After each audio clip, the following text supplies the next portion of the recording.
छात्रों नमस्ते। आप सभी का स्वागत है। इस वीडियो में हम बेसिक इंग्लिश ग्रामर का पार्ट 4 जिसका नाम है प्रोनाउन, सर्वनाम। तो इस वीडियो में हम सर्वनाम के बारे में पढ़ेंगे। सर्वनाम क्या होता है और उसका प्रयोग कहाँ किया जाता है। सबसे पहला, सर्वनाम किसे कहते हैं? तो any word that used in the absence of the noun or is used instead of the noun is known as pronoun। संज्ञा के स्थान पर प्रयुक्त होने वाले शब्द को सर्वनाम कहते हैं। वाक्य में जहां संज्ञा के स्थान पर किसी अन्य शब्द का प्रयोग किया जाता है उसे सर्वनाम कहते हैं।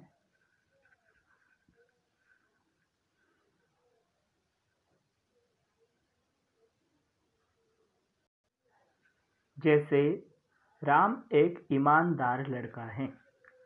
इस वाक्य में राम जो है वो संज्ञा है। राम क्या है? संज्ञा है।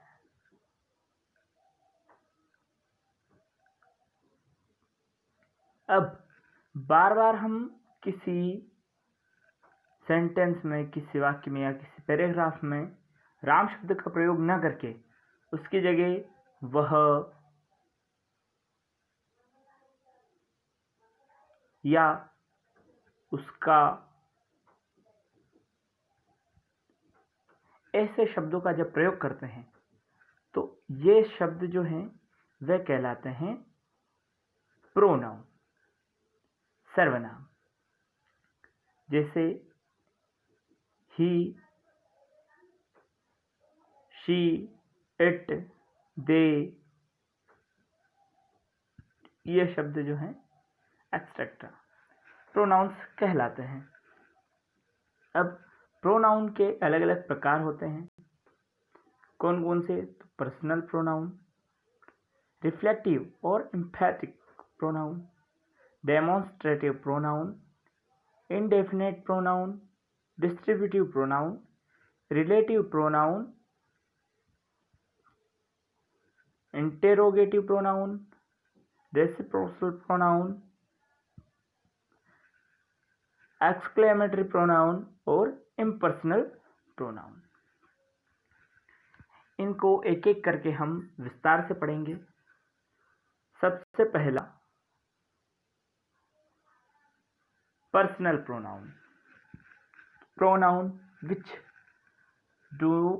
denotes the speaker, listener and the third person। Speaker यानी बोलने वाला, लिसनर यानी सुनने वाला और थर्ड पर्सन यानी कोई अन्य पुरुष। तो वे सर्वनाम जो बोलने वाले, सुनने वाले या अन्य पुरुष का बोध कराते हों, किसी तीसरे व्यक्ति का बोध कराते हों, ऐसे प्रोनाउन को व्यक्तिवाचक सर्वनाम या पर्सनल प्रोनाउन कहा जाता है।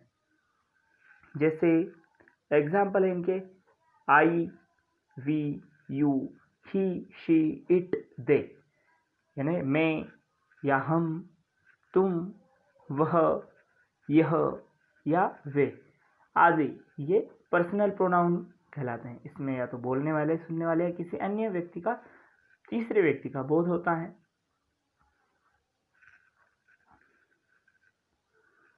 Are personal pronoun because there are stand for 3 person. Personal pronoun जो होता है व्यक्तिवाचक सर्वनाम, इसे 3 भागों में बांटा जाता है। पर्सन हु स्पीक, वह व्यक्ति जो स्वयं बोलता है, उसे फर्स्ट पर्सन कहा जाता है। पर्सन स्पीकन टू, जिससे कहा जाए, जिस व्यक्ति को कहा जा रहा है उसे सेकंड पर्सन कहा जाता है। और पर्सन स्पोकन ऑफ, जिस व्यक्ति के बारे में कहा जाता है, जिस किसी के बारे में कहा जाता है, वो होता है थर्ड पर्सन। अब देखिए, हम इन व्यक्तियों को थोड़ा डीप में पढ़ते हैं। पर्सन, फर्स्ट पर्सन में नॉमिनेटिव जो होता है, नॉमिनेटिव इसे कहा जाता है सब्जेक्ट या स्वयं कर्ता। दूसरा होता है एक्यूसेटिव यानी ऑब्जेक्ट जो कर्म होता है वो। और तीसरा होता है पजेसिव यानी अधिकार, इसमें अधिकार जताया जाता है।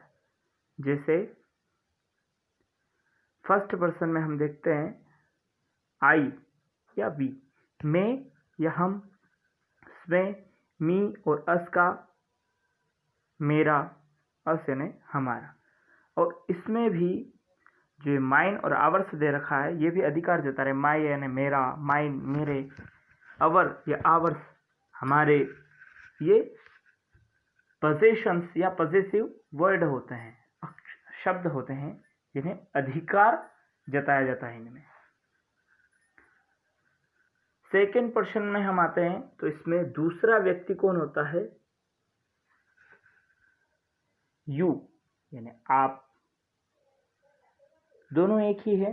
और यूअर्स यानी आपका, इसमें अधिकार की बात हो रही है, पॉजेसिव की, आपका। और तीसरा थर्ड पर्सन जो है उसमें अन्य व्यक्ति आ जाता है। फर्स्ट पर्सन जो कह रहा है, अभी देखा हमने, फर्स्ट पर्सन जो स्वयं कुछ कहते हैं। दूसरा जिससे कह रहे हैं, जिस व्यक्ति से आप कह रहे हैं। और तीसरा पर्सन जिसके बारे में कह रहे हैं।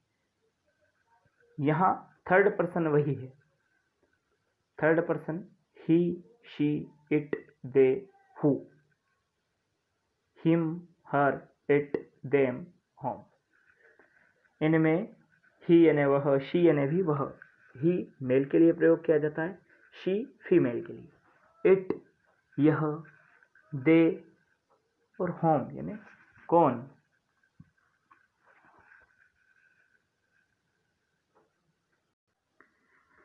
फिर बात आती है पॉजेसिव की, तो हिज यानी उसका, हर यानी भी उसका, इट्स, देयर और हुज। देयर यानी उनका और हुज यानी किसका। ये तीन प्रकार के पर्सन होते हैं और इनको अलग अलग भागों में बांटा जाता है, कर्ता, कर्म और अधिकार। फिर उसके बाद अगला आता है रिफ्लेक्सिव और एम्फेटिक प्रोनाउन, निजवाचक, निजवाचक सर्वनाम। इसमें कर्ता यदि स्वयं के लिए कार्य करता है तथा उसे सेल्फ द्वारा प्रकट करता है तो उसे निजवाचक सर्वनाम कहते हैं। निजवाचक सर्वनाम को क्रिया के कर्म के रूप में प्रयोग में लाया जाता है। निजवाचक जो सर्वनाम होता है उसे क्रिया का जो कर्म होता है उसमें प्रयोग किया जाता है। इसमें कर्ता जो होता है वह स्वयं के लिए कुछ कार्य करता है। जैसे इसमें करता है आई और वह माई सेल्फ खुद के लिए, वी आवर यानी हमारे लिए, यू योर सेल्फ आपके लिए, ही यानी हिमसेल्फ स्वयं उसके लिए, दे देम सेल्फ उनके लिए, इट सेल्फ या वन सेल्फ। ये इस प्रकार जब सेल्फ की बात आ जाती है, स्वयं की बात आ जाती है तो उसमें निजवाचक या रिफ्लेक्सिव एम्फेटिक प्रोनाउन होता है। जैसे इसका उदाहरण देखेंगे हम, राजेश वस्त्र स्वयं सिलता है, तो इसमें राजेश जो है वो करता है, स्टिचेस द क्लोथ्स हिमसेल्फ स्वयं वस्त्र सिलता है, स्वयं यानी निजवाचक सर्वनाम हो गया, हिमसेल्फ स्वयं के, तो राजेश वस्त्र स्वयं सिलता है।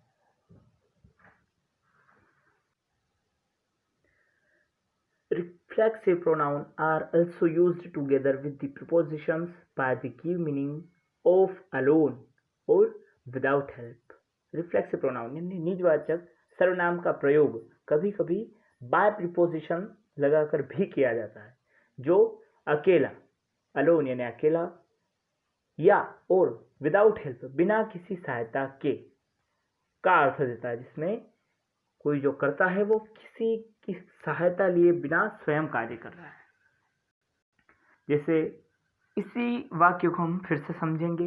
राजेश बिना सहायता के वस्त्र स्वयं सिलता है। तो उसने इसे थोड़ा और बढ़ा दिया है। Rajesh stitches the clothes by himself. By himself, बिना किसी अन्य की सहायता लिए वह स्वयं वस्त्र सिलता है। ये हो गया, इसमें निजवाचक सर्वनाम और बाय प्रीपोजिशन लगा दी गई है। इसमें इसका अर्थ होता है बिना किसी अन्य की सहायता लिए कार्य किया जा रहा है।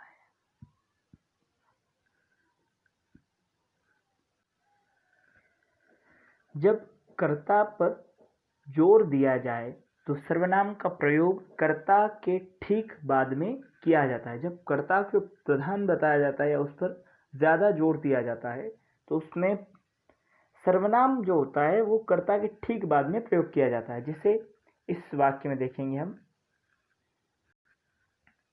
राजेश स्वयं वस्त्र सिलता है। इसमें राजेश जो है इस पर अधिक जोर दिया जा रहा है, तो इसमें राजेश के कर्ता के ठीक बाद स्वयं आ रहा है, सर्वनाम आ रहा है। कौन सा? निजवाचक सर्वनाम आ रहा है, वस्त्र सिलता है। तो इसमें Rajesh himself stitches the clothes, Rajesh स्वयं वस्त्र सिलता है। अब बाकी बचे प्रोनाउन के जो प्रकार हैं उनको हम अगली वीडियो में देखेंगे।